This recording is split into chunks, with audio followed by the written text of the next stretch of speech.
우리가 계속해서 12시대라는 배경 속에서 성경의 배경의 이야기들을 살펴보고 있는데요. 우리가 지난 시간까지 해서 포로 귀환 시대까지 살펴봤습니다. 이제 오늘은 이제 중간 시대의 이야기를 살펴보려고 합니다. 조금 복잡해 보였지만 이 그림이 좀 기억나실지 모르겠습니다. 통일 왕국 시대부터 포로 귀환 시대까지 이야기인데 각각의 이야기들을 우리가 다시 한번 좀 생각해 보면서 특별히 이 포로 귀환 시대가 70년 만에 이루어졌다는 사실을 다시 한번 기억하면 좋겠습니다.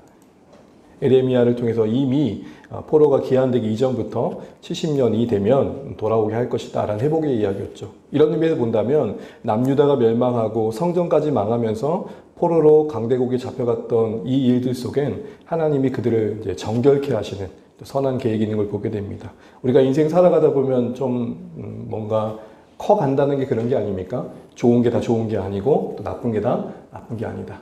이분법적인 사고방식이 조금씩 허물어지고 그걸로 다 남아낼 수 없는 삶의 여러 이야기들이 있다는 것을 알아가는 거죠.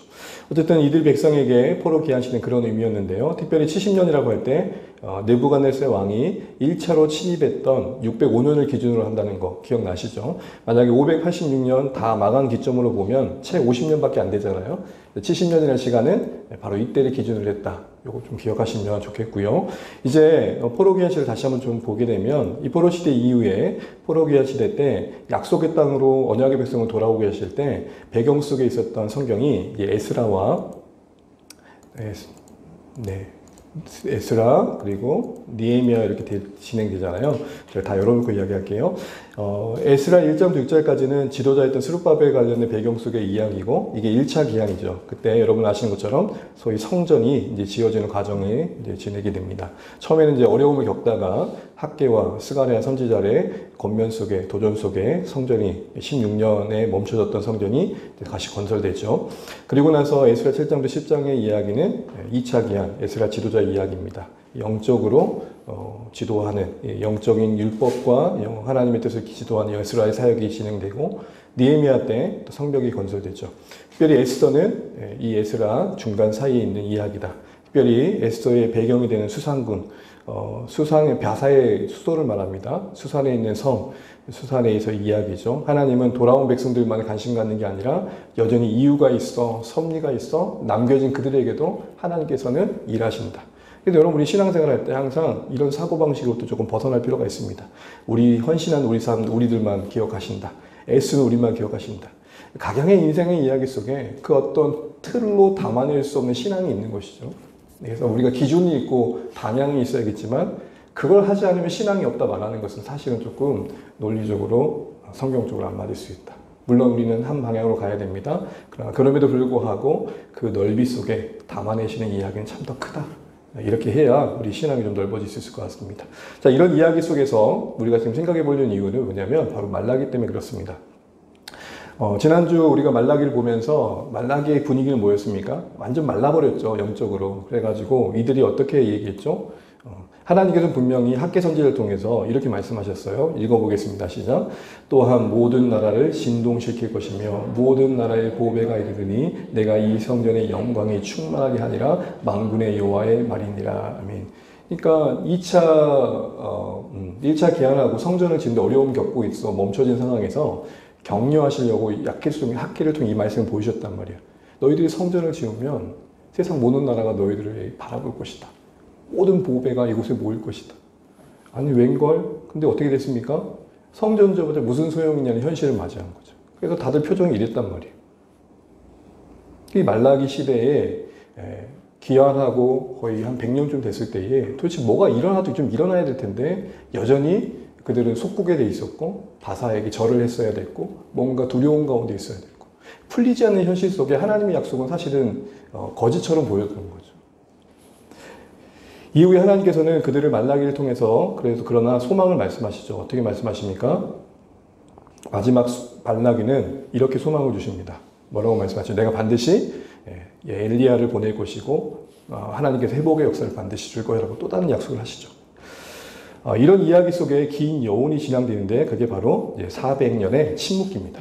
침묵기 하면 여러 가지 이야기가 참 많지만 성경과 관련해서는 두 개의 제국의 역사가 진행된다 생각하시면 됩니다. 하나는 헬라 제국, 헬라 제국.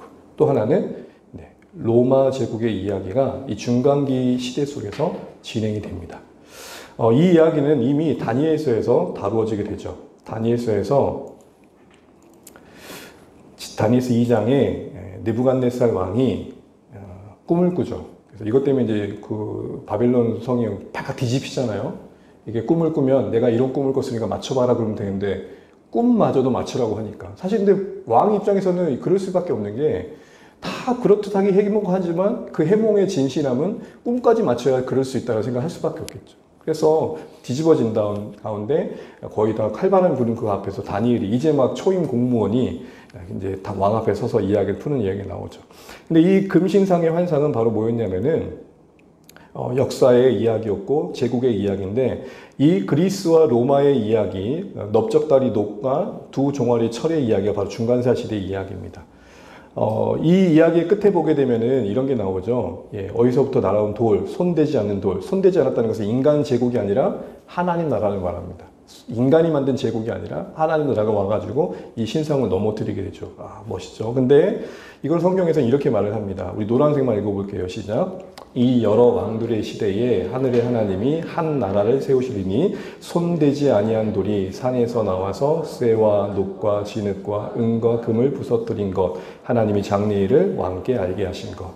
한마디로 말하면 이 금신상의 꿈은 금으로부터, 다 금은 아니었죠. 금으로부터 이제 노쇠까지 이 꿈은 각각의 제국의 다른 형질들은 제국의 각각의 모습들을 이제 담아내고 있는 거고, 그 마디마디는 그 역사의 단절을 말합니다. 이전에 나라가 망하고 새로운 나라가 들어서는 이런 개념입니다. 그러나 이제는 그런 쇠, 놋, 진흙, 은과 금으로도 부서뜨리지 않는 돌과 손대지 않는 돌로 만든 나라가 임한다. 이게 이제 이야기인 거죠. 이게 이제 역사의 한 이야기를 담아내고 있는 겁니다. 근데 잠깐 얘기해 보면, 근데 여러분 다니엘서 3장에 이 꿈의 해몽을 듣자마자 느부갓네살이 뭐라 그럽니까? 여러분 이걸 들으면 정상적인 반응은 뭐죠? 아, 내 시대가 요거밖에 안 되는구나. 그 다음 제국이 있구나. 그러면 요거밖에 안 되는 건 줄 알고 겸손해야 되잖아요. 그 다음에 어떻게 성경이 어떻게 진행되냐면 금신상을 세우는데 이제는 머리부터 발끝까지 뭘로 세워요? 네? 금으로 발라버려. 이 말이 무슨 말이에요? 그 다음 단계를 내가 겪지 않겠다. 이건 마치 어디서 많이 본 것 같지 않습니까? 바벨탑을 쌓아 올릴 때 뭘 발랐죠? 역청을 발랐잖아. 이게 무슨 의미였죠? 아무리 신이 우리를 물로 심판한다 해도 우리는 우리 힘으로 우리를 지킬 거다. 자구책을 마련했다 이런 거죠. 그래서 다니엘서의 3장에 2장의 해석과 함께 깨닫지 못하고 느부갓네살은 뭘 한 거예요? 아, 그게 그 꿈이라면 나는 내 나름대로 의지를 가지고 금으로 다 만들어 보겠다는 어떤 대안을 만든 거죠. 금으로 신상을 만들어 봅니다. 이게 이제 세상의 재앙들의 생각 속에 있었던 것입니다. 자, 이런 배경 속에서 이제 헬라 제국이 어떻게 진행되는지를 보게 되면요. 여러분 이제 세계사 상식을 조금씩 동원하시면 됩니다. 헬라 제국, 그리스가 제국이 되는 역사입니다. 참 복잡한 도시들로 이루어진 나라잖아요. 그런데 이 제국의 역사의 배경이 됐던 것 중에 하나는 페르시아가 큰 나라가 그리스를 침투하면서도죠. 이오니아 요 지역에서 어떤 반란이 일어나면서 페르시아가 들어오게 되고 제국 영역이니까 그러면서 이제 전쟁이 시작되는데 가장 결정적인 전투가 뭐였습니까? 살라미시 생전, 우리말로 하면 의순신 장군의 해전과 같은 해전이 이루어진 거죠. 이때 전투력이 바사 왕국이 엄청났음에도 불구하고 그 좁은 해협을 이용해 가지고 그리스가 이기게 됩니다. 이게 배들이 엉키게 되니까 바사 나라의 그 해전이 전술을 못 펼쳤던 거죠.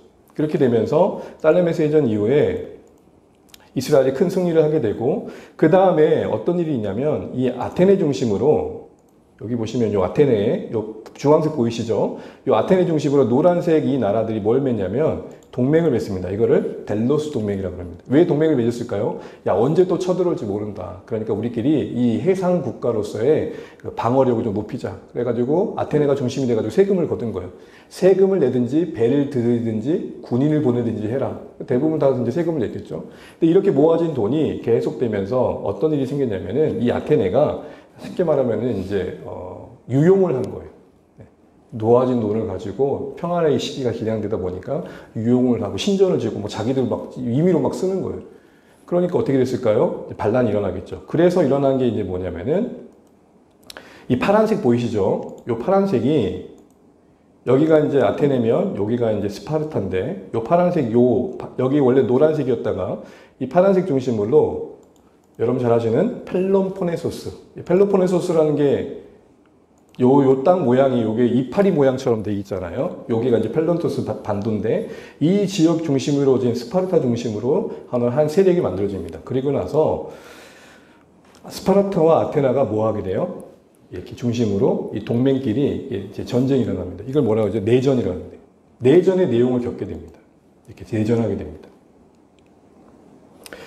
어느 나라든지 이 내전을 겪게 되면은 스스로 망하게 되죠. 그 역사를 이제 밟아가게 됩니다. 그래서 이렇게 내전을 통해서 10년 정도 소모전을 하고 잠시 휴전을 하지만 결국 다시 스파르타가 이기게 되는데 중요한 건 뭐냐면은 이긴 나라들은 항상 다시 적국이 일어나지 않도록 뭐 하죠? 항상 밟아버리잖아요. 그래가지고 성내를 파괴하고 모든 함대를 압수하게 됩니다. 이 그리스가 이제 거의 스스로 망하게 돼요. 근데 이 틈을 타서 이런 배경 속에서 이런 승자 없는 내전을 하고 있는 상황 속에서 어떤 일이 일어나느냐? 이게 바로 마케도니아의 필리포스 2세, 빌립보 2세가 전쟁을 준비합니다. 당시의 마케도니아는 변방이었습니다. 아테네나 스파르타 입장에서 보면은 마케도니아 사람 그러면은 이렇게 할 정도로 그냥 별거 아닌 것들 뭐 이런 의미였고 지들끼리 뭐 한다 해도 뭔 일 있겠어 이런 거였습니다. 근데 그래서 이 필리포스 2세도 실제적으로 그리스에 쉽게 말하면은 붙잡혀 와가지고 지냈던 시간들이 있었습니다. 테베라는 곳에서. 그런 가운데 이 이제 필리포스 2세가 전쟁을 준비하고 마게도냐를 계속 훈련시킵니다. 그래서 어떤 과정을 겪게 되냐면 그 사이에 그 전쟁 내전으로 인해서 아테네도 스파르타도 아닌 테베가 중심 패권을 갖게 되고 여기서 바로 필리포스 2세가 인질 시간을 보내는데 여기서 인질로 붙잡혀 있었지만 그는 적극적으로 그 나라, 그 그리스의 군사력을 배우게 됩니다. 그러면서 자기 나름대로 군사 퓨전 혁신을 열게 되는데 이런 겁니다. 이게 지금 장창이죠. 당시에는 이런 장도의 장창, 이게 한 5m 정도 된다고 합니다. 당시 그리스도 장창이 있었지만 한 2, 3m. 근데 자기들은 더 길게 한 거예요. 이게 전술의 효과를 높인다 생각했던 거죠. 근데 이거 쉽게 하면 전투하기 쉽지 않겠죠. 여기에 맞춰서 빡세게 훈련을 시킨 겁니다. 그래서 이렇게 해서 어떤 전략을 펼치게 되면은 이걸 고수도시 전략이라고 하는데 죽창을 다 들고 있으면 어떻게 되겠어요? 쉽게 못 다가오겠죠. 그래서 대치할 때 이 팀이 중앙을 가지고 들어가면 중앙이 분산되면서 와해가 되겠죠. 그런 의미의 전략을 이제 배우게 됩니다. 상당히 마게도냐가 탁월한 군사 전략을 갖추게 됩니다. 그리고 나서 이제 그리스를 통일시키게 됩니다. 이렇게 이제 그리스를 전체적으로 통일시키게 되면서 필리포스 2세가 이제 마게도냐의 반응을 일으키게 되는 거죠. 너무 잘 그린 상식일 텐데요. 근데 어떤 일이 일어났냐면 항상 큰 꿈을 꾸려면 문제가 생겨요. 이러고 나서 이제 이 사람의 마음은 그리스 정도가 아니었죠. 페르시아를 이제 점령하려고 꿈을 꾸는데 암살당하고 맙니다. 항상 이렇게 큰 뜻을 품으면 이렇게 뭔가 그걸 저해하는 세력도 있잖아요. 페르시아 원정을 해서 부하게 암살당하게 됩니다. 그리고 나서 이 꿈이 꺾일 것 같았지만 또 이어지는 또 다른 군주가 일어나게 됩니다. 누구였을까요, 여러분? 그 유명한 알렉산드라 왕이 옹이하게 됩니다. 이미 알렉산드로스는 이미 아버지와 함께 전투 현장을 겪으면서 군인들로부터 신뢰를 상당히 많이 받고 있었어요. 그래서 필리포스 2세의 또 다른 아들이 있었지만 알렉산드로스가 옹이하기에는 상당히 어렵지 않은 상황이었습니다. 근데 더 중요한 것은 이 사람은 아버지로부터 그런 전투력만 물려받은 게 아니라 이 사람의 스승이 누구였죠? 아리스토텔레스. 그러니까 정신적으로도 상당히 좀 뭔가 지략가였고 철학이 있었어요. 그래서 여러분 이 뒤에도 보겠지만은 이 사람의 꿈은 단순히 나라를 정복하는 게 아니라 아름다운 문화가 모두가 함께하는 세계 시민적 삶이 회복되는 거였어요. 되게 비전이 있는 인생이었던 거죠. 물론 전투를 통해 이루는 거긴 했지만. 그래서 실제로 전투 현장에서도 이 스승과 계속 서신 교환을 하면서 철학적 사유를 잃지 않았다. 여러분 모두가 그런 건 아니겠지만 그래도 큰 일을 이룬 분들을 보게 되면은 물리적인 요건만 있는 건 아닌 것 같아요. 그렇죠? 항상 이렇게 정신세계가 뭔가 큰 고민이 있고 사유가 있고. 그래서 우리 인생이 생각하기에 좀 버거운 삶이지만 근데 역설적이지만 그 버거운 인생을 버티게 하는 게 생각이더라고요.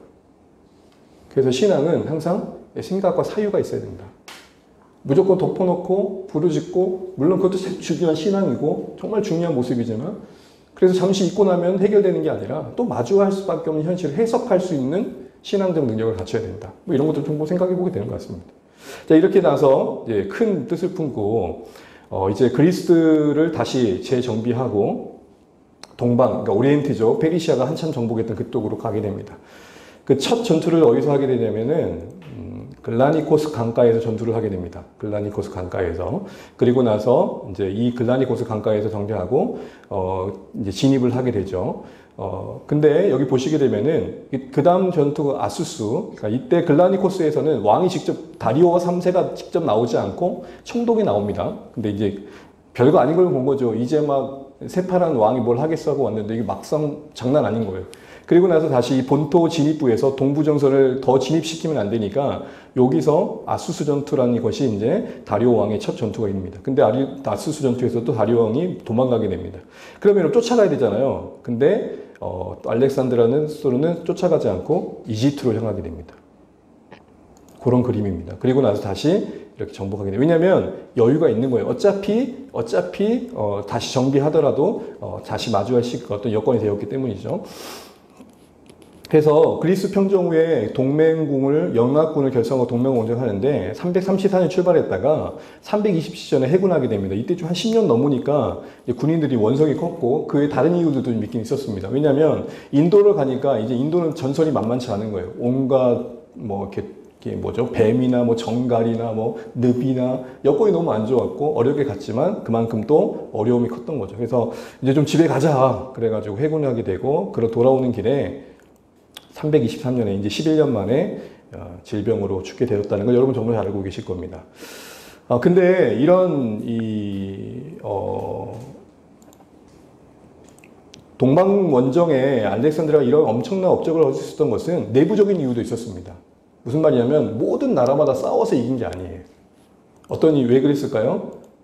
이것 때문에 그럽니다. 그래서 이 전쟁을 썩은 달걀에 비유하기도 합니다. 왜 그랬냐면 각 나라 봤더니 나라마다 이미 페르시아에 질려버린 거예요. 그러니까 그리스 원정군이 침략군이 아니라 뭘로 와닿는 거예요? 해방군으로 와닿는 거예요. 그러니까 문을 열어주는 거죠. 문을 열어주는. 그 왠지 중에 그래서 새로운 통치를 열망한 수국들에게 해방군을 여겨줬던 거죠. 그 한 예가 바로 알렉산드리아라는 지역입니다. 네. 그때 이제 참고적으로 이 알렉산드로스가 섰던 전술중에 망치와 모르인데요. 잠깐만 설명을 하면 이게 이제 전선을 이렇게 펼치고 난 다음에 이렇게 보병이 진입을 하면 적군이 이제 구착될 거 아니고 뒤로 물러나거나 이렇게 들어올 거 아닙니까? 그때 알렉산드가 직접 우측으로 우회해가지고 뒤를 치는. 그래서 여러분 이런 기마병이 속도전을 해가지고 양쪽으로 밀어내는. 그래서 이거를 망치와 모르다. 이런 식으로 해서 당시에는 큰 파격적인 전략으로 적들에게 두려움을 줬다고 합니다. 이렇게 해서 이런 나라를 얻게 됩니다. 나라를 얻게 되는데 아까도 말씀드린 것처럼 다른 나라와 다르게 다른 제국과 다르게 이 알렉산드로스의 관심이 뭐였냐면은 정복한 나라와 문화들을 헬라 사상과 융합하는 거였습니다. 그래서 나온 용어가 뭐냐? 헬레니즘이다. 여러분 기억하시고 있지만 아수르는 그 제국 때 지배 방식이 뭐였습니까? 공포정치. 무조건 반란 일어나면 가서 밟아버리는. 바벨론은 어땠습니까? 엘리트들을 모아가지고 자 봐라. 우리 이 바벨론이 이렇게 문화가 아름답다. 바벨론에 흠뻑 빠지게 하는. 집중의 원칙을 썼다. 그리고 바산은 뭐였습니까? 관용의 정치였죠. 근데 알렉산드로스는 이 문화가 하나 되는 겁니다. 그 한 예로 그가 가는 곳마다 주요 지역에는 자신의 이름을 지은 알렉산드리아가 도시를 만들었는데 그 한 예가 알렉산드리아입니다. 이집트에 있죠. 여러분 이것과 관해서 유명한 게 뭐죠? 무역의 도시가 처음 시작했지만 이걸 근대로 이걸 계기로 해가지고 이곳에 그 유명한 그 도서관이 만들어졌죠. 이게 이제 알렉산드리아 도서관. 책 장소가 뭐 20만 권 이상이었다고 하죠. 이게 무너지고 난 다음에 최근에 복원한 도서관 모양이 이렇습니다. 되게 멋지죠?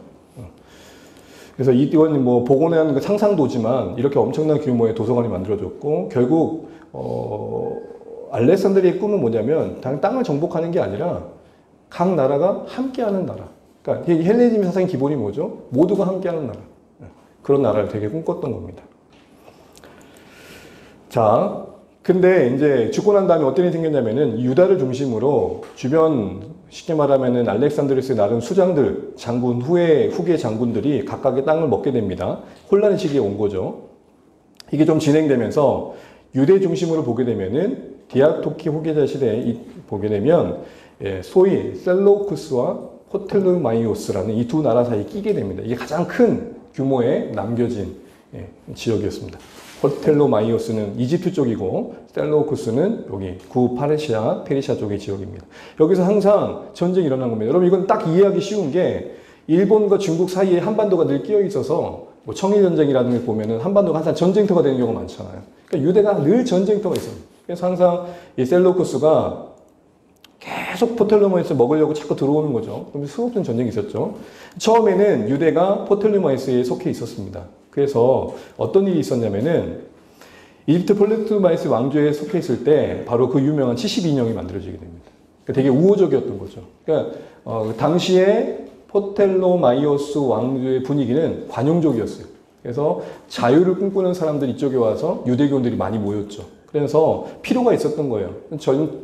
통치하려다 보니까 구약 성경을 조금 히브리어 성경을 헬라어 성경으로 바꿀 필요가 있겠다. 그러니까 히브리어로 이루어진 성경을 헬라어 당시의 언어로 바꿀 필요가 있었던 거죠. 그래서 예수님께서도 70인형 인용을 많이 하시죠. 당시의 보편적인 구약이 된 겁니다. 이게 어떤 역할을 했냐면 유대교에 흥미를 갖게 된 거예요. 일단 유대교에 흥미를 갖는다는 것은 여호와 경외 신앙에 관심을 갖는 사람들이 늘어났다는 거예요. 그럼 성경을 가끔 보다 보면 요 용어를 보시죠. 경건한 이방인, 경건한 헬라인. 한이로 누디아라는 여인도 그렇죠. 그러니까 이방인인데 하나님을 경외한다 이런 사람이 나오잖아요. 고넬료도 그렇고. 이 사람들이 다 뭐예요? 이런 경건한 이방인 그룹으로 속하게 된 거죠. 그러니까 유대인들이 보니까 삶이 좀 매력적이란 말이에요. 되게 윤리적이고 되게 좀 정직하고 정결하고. 그래서 이것이 어떤 영향을 줬냐면 히브리 성경이 헬라어로 번역된 이 사건은 하나님께서 훗날 예수님의 복음이 전해지는 과정 속에 어떻게 보면 영적 토양을 마련하는 시간이 되었던 거예요. 그러니까 예수님이 받아들이기 전에 이미 구약의 말씀이 통용되게 함으로써 어쨌든 선교의 중요한 발판이라 마련된 것입니다. 되게 중요한, 교회적으로는 중요한 사건인 거죠. 70인역이라 한 이유는 번역한 사람이 70명 정도 된다. 이래서 70인역입니다. 이제 로마 제국입니다. 헬라 제국과 연관해서는 빌리포스, 빌리포 2세와 알렉산드리아 생각하면 될 것 같고요. 이제 로마는 여러분도 잘 아는 것처럼 로마 제국이 형성되는 데서 원래는 이 로마 제국이 이렇게 부추 모양처럼 되게 조그마한 뭐 제국도 아니고 조그마한 나라였단 말이죠. 각 도시 나라가 연대한 나라였죠. 근데 이 카르타고와의 관계 속에서 일어난 전쟁의 계기로 우연치 않게 일어난 전쟁 때문에 제국의 발판이 마련됩니다. 아시는 것처럼 포에니 전쟁이라고 들어보셨죠? 포에니라는 의미는 뭐냐? 라틴어로 페니키아입니다. 근데 카르타고와 싸웠는데요. 카르타고는 페니키아의 개척 식민지입니다. 페니키아는 저쪽에 팔레스타인 쪽에 있는데 이 사람들은 1000년 넘게 지중해 살다 보니까 바다가 바삭하고 바다를 돌아다니면서 이제 개척을 했던 거예요. 동네마다. 우리식으로 생각하면은 목포에 사는데 저기 신안 섬들 가면서 다 내 땅이다 하고 다녔던 거예요. 이런 가운데 로마가 카르타고 전쟁할 일이 생기게 된 게 뭐냐면 여기 보시면 동그란 원 보이시죠? 여기가 시칠리아 섬이라는 곳인데 요 안에 이 조그마한 섬 안에 3개의 족속이 있었는데 그 족속 간에 내전이 있었고 그 내전 가운데 한 나라인 메시나가 로마에게 도움을 요청한 거예요. 근데 로마는 그 도움에 응했을까요? 안 응했을까요? 아니 응했죠. 알고 계시죠?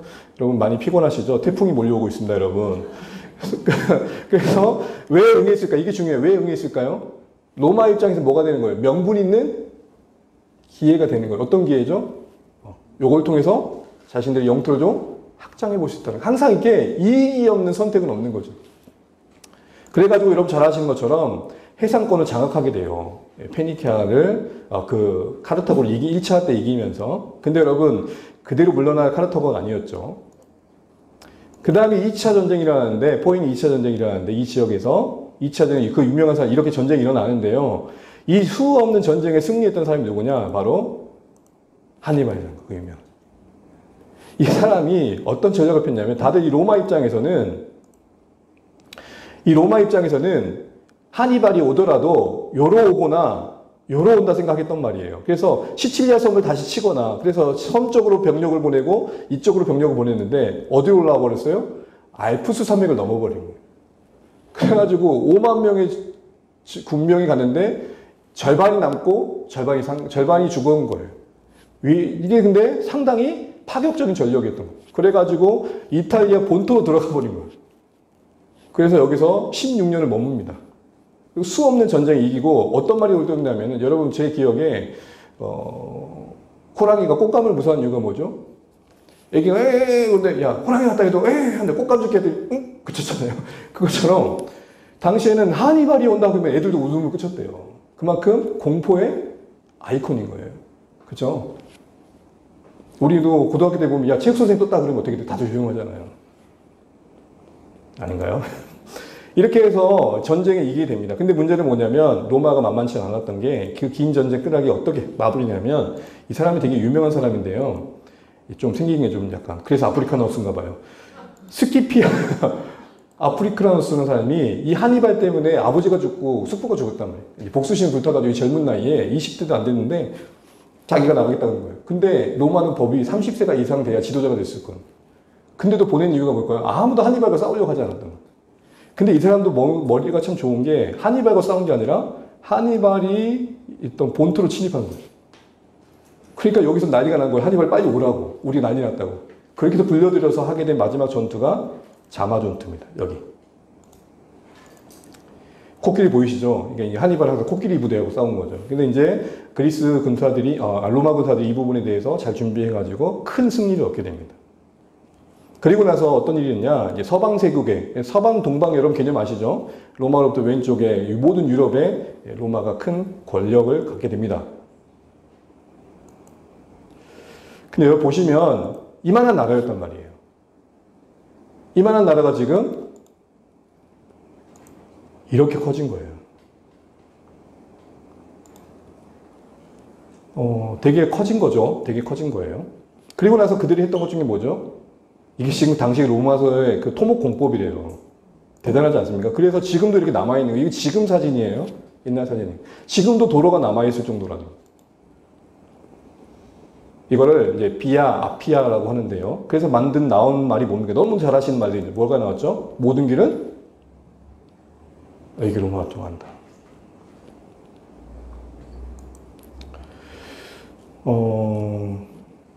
이렇게 로마가 어느 정도 영향력을 갖고 있을 때에 아까 다시 셀루쿠스와 포톨로마이오스 사이에 어떤 일이 있었냐면 그 유명한 안티오쿠스 4세가 등장하게 됩니다. 이 안티오쿠스가 이 셀루쿠스, 포톨로마이오스로 침범하게 되니까 이렇게 침범하게 됩니다. 그래서 전투가 이런 진행되니까 다급해진 포톨로마이오스 이집트에서 로마를 부릅니다. 로마에게 요청을 로마가 네이노움 하니까 안티오쿠스 4세는 다시 해군하게 됩니다. 문제는 뭐냐면 왜 이 얘기를 하냐면 로마가 그만큼 영향력이 있었다는 거죠. 당시 이때쯤 되면 셀루쿠스가 한번 로마에게 졌었어요. 큰 전쟁에. 그러니까 한풀 꺾인 거예요. 그러니까 이제 벌벌 떨고 있는 거죠. 그런 중에도 뭔가 해보려고 이집트를 침범했던 거예요. 근데 이런 가운데서 여러분 에피파네스 안티오코스 4세 많이 들어보셨죠? 안티오코스 4세의 왕의 이름이고 그 자신을 뭐라고 불렀냐면 나는 에피파네스다. 나는 신의 현현이다. 자기를 뭐라고 부른 거예요? 신이라는 어떤 사상을 가지고 있었던 거예요. 망상가죠. 되게 망상가의 특징이 뭐죠? 되게 가격해요. 되게 보통 가격해요. 그래가지고 가는데 어떤 일이 있었냐면 해군하는 가운데 이미 이 유대 땅에서는 어떤 일이 있었냐면은 안티오코스 4세 말고 3세 때는 돈만 내면 제사장이 될 수 있는 분위기였어요. 그래가지고 전통성을 가져가고는 제사장의 상황에서 마침 안티오코스 4세도 죽었거나 큰 타격을 입었다고 하니까 유다에서는 난리 난 거예요. 이제 우리 독립이다. 그래가지고 그 제사장을 끌어내리고 반란을 일으킨 거예요. 이걸 듣고 해군하던 사람 안티오쿠스 4세가 격분을 한 거예요. 격분. 그래가지고 어떤 일이 일어났냐. 여러분 그거 잘 알고 있는 이런 일이 일어난 거예요. 다 불태워버리고 성전에다가 제우스 신상을 두고 매월 돼지로 제물을 드리고 여러분 유대인들이 돼지를 부정적인 동물로 보잖아요. 부정한 동물로. 돼지 피를 흘리게 하고 성전에. 그리고 어떤 잔혹한 일을 하냐면 율법을 금했기 때문에 율법대로 할례를 행한 아이를 다 죽여버린 거예요. 죽인 아이를 어미의 목도리로 이렇게 그 부모도 다 죽여버린 거예요. 잔혹한 일을 한 거예요. 그래서 스스로 뭐라고 했냐. 나는 알렉산드로스의 후예다고 선언하면서 이 사람 특징이 선언하는 거 좋아하는 것 같아요. 그러면서 모든 헬라화를 추구하면서 유대적인 것들을 다 배격했던 거죠. 자, 여러분 왜 이 배경이 중요하냐면 요 배경 속에서 바로 뭐가 만들어지게 되냐면 그 유명한 마카비 운동이 일어나게 됩니다. 이때쯤까지는 그래도 유대인들이 조금 나름 그 제국의 그 나라의 왕들과 지도자들과 어느 정도 균형을 맞추면서 잘 지냈단 말이에요. 근데 이게 너무 심한 거예요. 이런 상황 속에서 그래도 처음에는 자기들이 죄 탓을 하면서 우리 죄 때문에 우리가 이런 징계를 받고 있지라 생각하면서 하나님의 징계를 여기고 토라의 순교자로 스스로 여기면서 침묵하고 무력 시위가 아니라 비무력으로 이 핍박의 시기를 버텼단 말이에요. 더 율법을 지키면서 오히려 순교가고 하면서. 근데 어떤 결정적인 생각이 드냐면 마타디아라는 제사장이 이 상황 속에서 당시에 헬라 신의 제사를 부리고 제우스 신전의 제사를 하고 있는 동족들을 죽이고 관리했던 헬라 관리를 죽이게 됩니다. 이게 계기가 돼가지고 항상 여러분 혁명에는 계기가 되는 사건이 있잖아요. 그러니까 이 마타디아가 그렇게 하면서 가족들을 데리고 고프나 산지로 동굴을 도망가게 되는데 바로 셀러쿠스 헬라에서 이 사람들을 다 죽이게 됩니다. 1,000명이 학살되게 돼요. 이 대학살이 또 안식이 되어지게 됩니다. 잔혹하게 안식하는 거. 이 이후로 바로 곳곳에서 마카비 혁명이 일어나는데 마카비란 말은 무슨 말이냐면 앞서 혁명의 불꽃을 일으켰던 마따디라는 제사장의 둘째 아들의 이름이 유다인데 유다의 별명이 뭐냐면 마카비였어요. 마카비는 무슨 의미냐면 망치. 항상 잘 깨는다, 잘 부순다. 그래서 마카비라는 이름으로 이 곳곳에서 항전의 게릴라가 무장의 일들이 일어났던 겁니다. 주목할 것은 당시에 하시딤이라고 경건하게 이건 우리의 죄 때문입니다고 했던 사람들도 여기에 합류하게 돼요. 그러면서 곳곳에 세워진 제우시 신상을 허물고 헬레니즘 동족과 갈리들을 이제 죽이게 됩니다. 결국 164년, 이게 중요한 날짜입니다. 164년 12월 25일에 결국에는 승전을 하고 성전 정화를 하게 되는 일이 이루어지는데 이거 우리는 잘 알고 있는 것처럼 수산월이라고 하누카라고 합니다. 하누카라는 절기가 여기서 만들어지게 됩니다. 수장절. 성전을 정결케 했다. 이전에 신상들을 다 거둬대고 성전의 빛을 다시 밝혔다는 겁니다. 근데 하누카의 촛대는 특징이 8개예요. 8개. 가운데 빼고 가오로 8개죠. 이렇게 하누카가 촛대로 상징화됐던 이유는 당시에 성전을 정결케 하고 이제 성전에 등불을 켜려고 하는데 등유라 그러죠. 성유. 기름이 하루치밖에 없는 거예요. 근데 이 성유를 만들려면 한 7, 8일 걸렸단 말이에요. 근데 어떤 기적이 일어났냐면 하루치 성유였는데 8일을 안 꺼지고 버텼다. 그런 배경 속에서 하누카 수장절은 이 촛대를 상징하기 지금도 유대인들은 이 절기를 지키고 있고 그래서 이 사람들은 메리 크리스마스라고 하지 않습니다. 해피 하누카. 메리 크리스마스는 누구 오신 날을 기뻐하는 거예요? 예수님 오신 날을 기뻐하는 거예요. 유대인들은 예수님이 구원자예요? 아니에요? 아니에요. 그러니까 이 사람들은 그날 12월 25일에 기스상월 12월 25일을 하누카로 지키고 있습니다. 그래서 이 배경 속에 수전절이 일어나게 되고 또 그 뒤에 안티오코스 4세 이후에 니시아스라는 사람과 협정을 맺으면서 어떤 자유를 얻게 되냐면 그래 정치권은 우리에게 있지만 너희들 마음대로 예배 드려라 허용이 됩니다. 그러면서 어떤 일이 있냐면 하시딤 경건한 운동 이 바리새파의 시작이 되거든요. 경건한 운동주의자와 무력 항쟁자들이 이제 분류가 됩니다. 왜냐하면 하시딤의 입장에서는 중요한 거는 예배 드릴 수 있는 여건만 되면 되고 말씀을 볼 수 있는 환경만 되면 됐거든요. 그런데 마카비는 뭐예요? 정치적인 혁명을 해야 된다. 정치적으로 독립해야 된다. 그렇게 주장하면서 계속된 무력 시위를 하게 됩니다.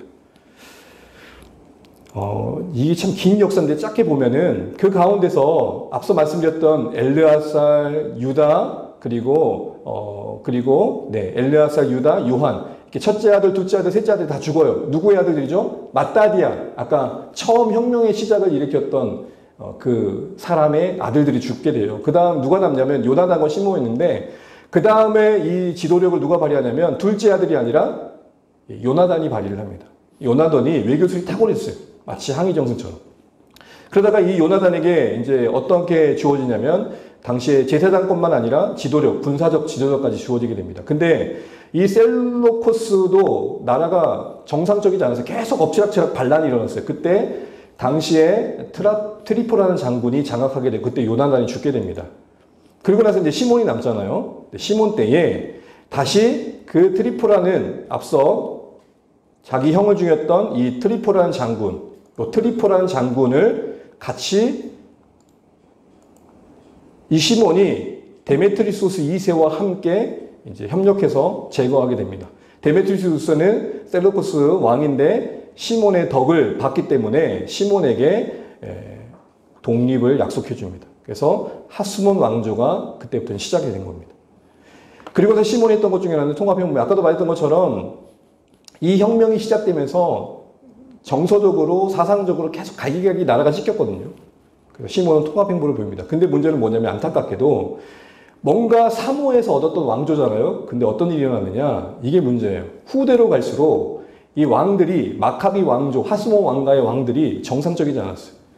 한 예로 힐카누스라는 사람이 있는데 이 사람은 힐카누스라는 사람은 어떤 일이었냐면 사마리아 사람들을 다 무너뜨리고 마치 KK단처럼 헬라어 사용하는 사람들 다 죽여버렸고 그리고 이두메, 이 에돔의 헬라어 발음입니다. 이두메를 징벌하고 강제했어. 이런 거죠. 너 믿으면 유대교를 믿으면 살려주고 안 믿으면 죽일 거야. 그런 겁니다. 그러다가 믿게 된 사람이 누구냐? 헬라 가문이에요. 여기서부터 헬라 가문이 유대교로 이제 들어오게 되면서 이스라엘 팔레스타인에 이게 함께 가게 되는 어떤 하나의 작은 바위판이 마련됩니다. 자, 그 다음에 이제 막 나갔다 그랬잖아요. 막 나가는데 계기가 됐던 것 중에 하나는 뭐냐면 이제 이거예요. 그런 질문을 할 수 있잖아요. 로마가 어쩌다가 그러면 그 큰 강대국이 팔레스타인까지 개입하게 됐느냐 하는 계기가 된 게 이 마카비 혁명의 후예들이 만든 거예요. 왕자의 난이라고 이 할카누스 2세와 아리스토블루스 2세가 형 아우 관계인데 힐카누스 2세에게 모든 권한이 주어졌는데 이 동생이 불만을 가진 거예요. 그래가지고 이 블루스라는 사람이 반역을 일으키게 됩니다. 그러면서 갈등이 일으켜지는데 엄마가 이제 살로메라는 엄마가 점점 늙어지면서 그 갈등은 심화됩니다. 그런 가운데 아까 헬라 가문은 실세였던 힐카누스와 연계가 돼 있었거든요. 그러니까 이 헬라 가문이 이두메 가정 출신이잖아요. 이두메의 나라를 개입시킵니다. 그러니까 아리스토블루스가 로마를 부르는데 그럴 수 있었던 것은 이 폼페이스 많이 들어보셨죠? 폼페이스가 동방 원정을 나오게 됩니다. 그 삼두 정치 중에 한 사람 아닙니까? 카이사리 폼페이스 한 사람도 누구죠? 하여튼 네. 그래서 이 폼페이스가 와가지고 마침 주둔군하고 있었을 때에 이 블루스란 동생이 개입을 시킵니다. 근데 문제는 뭐냐면 로마 사람 딱 들어보니까 형이 더 나은 것 같다. 형을 세웁니다. 거기에 대해서 아리스토블루스는 이 사람인데요. 생긴 게 좀 그렇죠. 네. 불만을 품고 불복합니다. 그래서 일어난 일이 뭐냐? 이 폼페이스가 예루살렘에 쳐들어오게 됩니다. 이게 BC 63년인데요. 그래가지고 예루살렘 성전에 와서 했던 그 유명한 말이 아니십니까? 야, 여기는 우상이 없다. 성전에 와가지고 한다는 말이 여기는 형상화된 우상이 없다. 그런 유명한 말을 남겼다고 합니다. 난입을 해가지고 성전을 더럽혔죠. 이때로부터 모든 유대인들은 폼페이스를 향한 저주의 기도를 드렸다고 합니다. 그래서 그런지 몰라도 곧 폼페이스가 권력 구독 속에서 결국 죽게 되죠. 폼페이스가 거기 포톨로미스 13세에 의해서 포톨로미스 13세는 바로 클레오파트라의 같이 동생이었죠. 공동 통치를 했던 죽게 됩니다. 어쨌든 그리고 나서 어떤 일이 이루어지게 되냐면 이게 중요합니다. 아리스토블루스 반역을 일으켰던 사람 로마로 잡혀가게 되고 힐카누스 2세가 대제사장이 됩니다. 로마의 이제 개입이 이제 시작되는 거예요. 자 보세요. 이전까지는 셀로쿠스에서 영향을 받았다면 이제는 로마의 한 갈리 지역이었던 시리아의 총독에 속하게 되면서 그 지역이 이제 팔레스타인 지역이 갈리 대상이 되어버립니다. 이때로부터 로마가 바로 이스라엘에 살았던 사람들 상에 개입하게 된 겁니다. 이 마카비 혁명이 제대로 정상적으로 제일 이어져 갔다면 어쩌면 또 다른 현상이 만들어졌었겠죠. 조금 여기까지 좀 헷갈리시죠? 자, 이제 거의 다 마무리됩니다. 왜 이런 배경을 살펴보면 이런 심란한 상황 속에서 앞서 말씀드렸던 어떤 이스라엘 백성들의 어떤 종교적인 사상이 하나씩 형성되는데요. 정리해보면 이렇습니다. 여러분 이건 조금 기억하시면 좋겠어요. 복음서에 가게 되면은 이제 바리새파, 사두개파, 에셈파, 열심당원이 나오잖아요. 요들은 그때 만들어졌던 게 아니라 포로로 잡혀간 뒤로부터 이스라엘 가운데 조금씩 형성되었던 방향은 잘못됐지만 하나님에 대한 갈망이었어요. 성향은 다르지만. 일단 성전 파괴 기억나시죠 여러분? 586년에 성전이 무너지고 난 다음에 포로로 잡혀가 난 다음에 이때 민족적으로 회개 운동이 일어나. 야, 우리가 정말 잘못했다. 그래서 일어난 무리들이 뭐라 그래요? 하시딤, 이 경건주의가 이때부터 시작됩니다. 그리고 나서 성전이 건설되잖아요. 이제 성전이 생기니까 이제 예배를 제대로 드려야 되니까 사독, 제사장 후보, 제사장 지파의 후예인, 사독의 후예인 사람들이 이제 생기면서 사두개파가 시작됩니다. 그래서 성전 파괴로 약해졌던 제사장 그룹이 회복이 되는 거죠. 그러니까 사두개파 역사가 좀 긴 거죠. 그리고 나서 에피파는 4세. 여러분 에피파는 4세가 누구였어요? 셀로코스의 그 악덕 같은 왕이잖아요. 이 사람 때문에 이제 이스라엘이 엄청 힘들었잖아요. 이스라엘 적그리스도의 표병으로 보기도 하죠. 적그리스도의 예표로 봅니다. 근데 마카비 가문의 게릴라전이 이때 시작되고 경건했던 그 하시림도 이때 합류해요. 이때까지는. 그런데 독립하면서부터 그 합류하는 가운데서 아까 리사우스를 통해서 종교적 자유가 얻었을 때 결별을 하게 되죠. 그러나 마카비 가문은 계속해서 혼자 정치적 독립을 이루게 됩니다. 근데 이 시기에 이 하시딤이 바리새파로 바뀝니다. 왜냐하면 하시딤이 바리새파로 바뀌었던 것은 이 하스몬 왕가가 점점 정치적이었지 말씀부터 멀어졌거든요. 아, 이게 심각하다. 그런 가운데 이제 바리새파라는 이름으로 더 자신들을 분리시킨 거예요. 바리새가 분리잖아요. 그런 가운데 이 하스몬 왕가는 이 사두개파와 이 바리새파의 관계를 적대 관계로 만들어 버립니다. 부패한 하스몬 왕가에 대해서 자꾸 바리새인들이 뭐라 그러니까 누구를 중용했겠어요? 사두개파를 중용해가지고 바리새파들과 이렇게 적대 관계를 만든. 근데 이게 이제 불씨가 돼가지고 점점 갈등이 만들어집니다. 하스몬 왕가의 바리새파의 그 핍박이 너무 심했던 데가 얀네우스인데 한 3,000명에 가까운 바리새파를 죽일 정도였어요. 그래서 생긴 게 뭐냐면 에센파.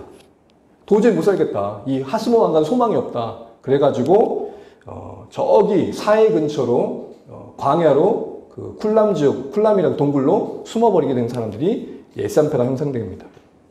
그리고 나서 예수님이 오시는 그 당시에 정치적으로 자꾸 혼란 시기에 이제 막 로마가 자꾸 개입하고 그런 상황에서 분봉왕이 들어오고 이런 상황에서 유다라는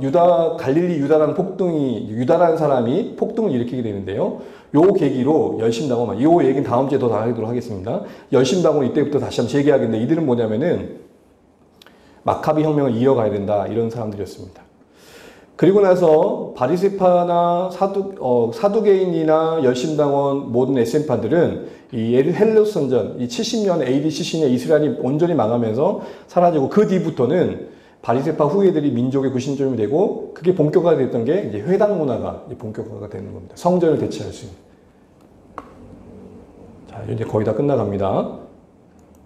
자, 그래서 이런 역사적 흐름 속에서 여러분 보시면, 그러니까 바리새파든 사두개이든 에센파든 열심당원이든 예수님 당시에 그냥 생긴 게 아니라 역사적 흐름 속에서 이제 사실 사상적으로 뭔가 만들어져 갔던 거죠. 자, 바리새파는 특징이 뭐죠? 율법을 연구하고 이렇게 뭔가 정말 하나님께 진심인 사람들이었죠. 천사도 믿고 부활도 믿고 영도 믿었습니다. 대신 헬레즘을 되게 배격했어요. 그래서 이방인과 세리를 상당히 차별했고 물론 진보적인 바리새인들은 회개함을 받아주긴 했지만 어쨌든 그랬습니다. 근데 이 바리새파가 오래 갈 수 있었던 이유 중에 하나는 특별한 조직에 속한 사람들이 아니라 민중 속에 곳곳에 들어가 있었어요. 그러니까 되게 오랫동안 갈 수 있었던 거죠. 특정 계층이 아니었어요. 반대로 사두개인은 뭐였냐? 성전 중심으로 이익계층이었어요. 그래서 사두계층을 하면 여러분 항상 현실주의자들. 누가 왕이 되는 상관없어. 성전에서 예배만 드릴 수 있으면. 왜죠? 성전에 예배 드리면서 제사 드리면서 돈이 들어오잖아요. 그게 힘이 된 거예요. 그러니까 누구든 이것만 방해하지 않으면 아무든 누구든 상관없어. 누구든 왕이 되는지. 이런 사람들이었어요. 그러니까 이 사람들이 신앙적이기보다는 상당히 기회주의자들. 그래서 이들의 특징이 뭐냐면은 바리새파와 무조건 반대.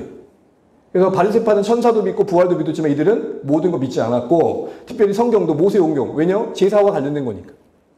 그러니까 이들은 바로 말하면 필요에 의해서 신앙을 동원하는 사람들이라 보면 됩니다. 사두개인들. 그래서 항상 현실적인 이익을 따졌던 사람들. 그럼 두 사람 중에 그나마 바리새파가 조금 더 진정성 있는 사람들이죠. 그 다음에 열심당원들은 누구였습니까? 아까도 말했던 것처럼 마카비 혁명을 개신해야 된다. 다윗 왕조를 회복해야 된다. 이런 정치적 메시아를 기대했던 사람들이죠. 항쟁, 무력 투쟁을 했었습니다. 대중적인 지지를 상당히 많이 받았고요. 이 젤로파라고도 했지만 열심당원의 또 다른 이름은 시카리파라고 했는데요. 시칼이라는 발음이 좀 헬라어긴 한데 똑같네요. 시칼처럼 단칼을 갖고 있어요. 시카리파, 시칼파 라고도 부르기도 했습니다. 그만큼 칼을 뽑고. 근데 여러분 이 열심당원이 곳곳에 많은 영향을 끼쳤던 것을 어디서 볼 수 있냐면 말고에 예수님 붙잡혀갈 때 말고에 길을 뱉던 사람이 누구죠? 베드로잖아요. 근데 거기에 뭘 품고 있었어요? 이 항상 열심당원은 뭘 품고 있어요? 거기에 칼을 품고. 그만큼 이제 사상적으로 열심당원이 당시 많은 사람들에게 영향을 줬다는 반증이기도 하죠. SM파는 아까도 말씀드린 것처럼 사회 근처에 머물면서 고독한 신앙생활을 했어요. 은둔주의자들. 야, 세상 다 보고 싶지도 않다. 야, 이 더러운 세상, 이 시끄러운 세상 떠나 살자. 그래서 수도적인 영성을 가지고 사회 근처로 가가지고 그 유명한 이제 쿨람 동굴에 거하죠. 거기 다 거하진 않았을 거예요. 그게 넓지는 않으니까. 어쨌든 그러면서 정결을 지켰는데 자료를 보니까 이런 게 있더라고요. 배변을 볼 때도 정숙하게 해야 됐대요. 그러니까 이제 응아를 볼 때도 방구를 끼면 안 되고 이게 좀 조용숙하게 이렇게 해서 뭔가 하여튼 모든 것에 항상 그죠. 여러분 신앙생활 하다 보면 있잖아요. 차를 마셔도 이렇게 마시는 분들이 계시죠. 이걸 신앙이라 생각했던 거예요. 이분들은 모든 것 하나가 조숙하게, 모든 것을 정숙하게. 근데 그래도 이분들이 남겼던 덕스러운 것 중에 하나가 뭡니까? 예, 소위 사해사본이라고 그래가지고 1947년에 발견됐는데 이것 때문에 성경이 많은 해석에 도움을 얻게 됐어요. 이 사본 때문에 성경의 권위가 많이 회복됐고 연구하는 분들에게도 많은 자료로 활용됩니다. 여러분 이런 모든 것들이 다 기억되지 않더라도 제가 이야기하는 건 중간사회 이 침묵 시기에 이런 모든 과정들이 뭘 보여주냐는 거예요. 뭘까요? 바로 방향을 상실한 메시아 갈망. 부정적으로는 방향을 상실했지만 어쨌든 긍정적으로 보면 누구든 지금 누구를 기다리고 있는 거예요? 구원하시는 하나님을 계속 기다렸던 거예요. 각각의 성향에 따라 모양은 달랐지만 하나님 우리를 좀 구원해 주시면 좋겠다는 마음은 다 같았던 거예요. 그래서 예수님이 오셔서 이들을 보시 하셨던 말씀이 바로 이거예요. 뭐라 하시죠? 우리 노란색만 읽어봐요. 시작. 무리를 보시고 불쌍히 여기시니 이는 그들이 목자 없는 양같이 고생하며 기신합니다. 그러니까 하나님은 그 당시에 여러분 다음 주에도 보겠지만 예수님의 그 성장 과정 속에 유대 지역이 얼마나 정치적으로 심란했고 사상적으로 배회하는 상황이었는지를 우리가 보게 되면 예수님이 당시에 그 고민이 다 깊었겠다 싶어요. 그 당시의 사람들을 뭐라고 말합니까? 목자를 상실한 양과 같다.